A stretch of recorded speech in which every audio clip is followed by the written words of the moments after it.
some new lessons, and the bits of adjustment is going to be super, super good. So invite all your friends to prayer training. So Casey did a teaching on I am the bread of life. And so we talked about that, and we got to eat some bread and experience that. And I want us to realize that John was intentional when he wrote a book about Jesus. If I were to write a book about Jack, I would be very intentional about what I would share. Obviously, I've heard him say a lot of things over 25 years of us being together. I've heard a lot of things, but I would have to pick and choose. And I wouldn't just arbitrarily pick. I would be intentional about what I recorded. And John was intentional, and so that you have it with you and can build on it. Take it home, and you can add to it every Tuesday after you go home. But we're going to go through all of these statements before we get into our other class. And we're going to talk about what was John trying to tell us about his Jesus. This is John's description of Jesus. We can be very, I don't know, I guess Greek or whatever, very Western in like thinking that things should be exhaustive. But that's just not how they thought. And for John, it was a matter of telling you what he felt was important about Jesus. And that's what I love about the Gospels, is that each one highlights what's important. So if you want to put it under I am the bread of life, you can look at those verses some yourself, or if you were at that message and you remember.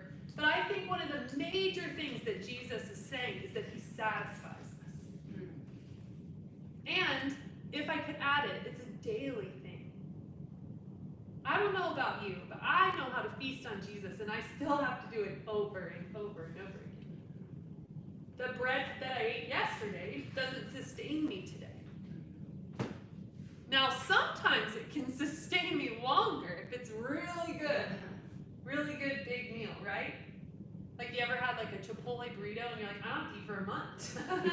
There's so many calories. So, satisfies hunger. And then today we're going to be doing the second statement on your list, which is, in light of what we just did, I am the light of the world.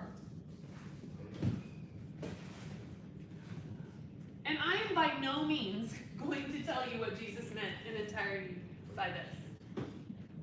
Yes. I use this the so. Oh! Way to go. I am the light of the world. Thanks, Sid. But I still want to give you some phrases in case your paper doesn't come back with you. So, the summary of the light of the world that I'm highlighting tonight is that Jesus gives clarity. He gives us clarity. And I'm going to give you summary statements for the other ones so that you can go and search them out yourself. So, I am the gate for the sheep. And this one, I chose the phrase that he presently nurtures. He presently nurtures. So he doesn't nurture us from a distance. He is present with us, and he nurtures us, just like a mother would do. So that's provision of our food, and provision of touch, and love, and care. His availability to us. And then number 4, I am the good shepherd. This is talking about how he protects us. You could also say that he saves us. He protects us and he saves us. He goes after us, right? John thought it was really important for us to understand that Jesus did that. And then number 5, I am the resurrection and the life. And this one, Jesus is removing fear, particularly of death, of punishment, of failure, of an end. Jesus saying, I am the resurrection and the life. And he removes fear by defeating death.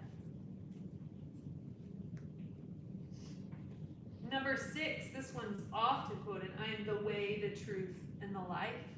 That Jesus is this guide for us. He's our GPS to the Father, right? He's the map, whatever you want to say. I like to think of him as the map. He guides us.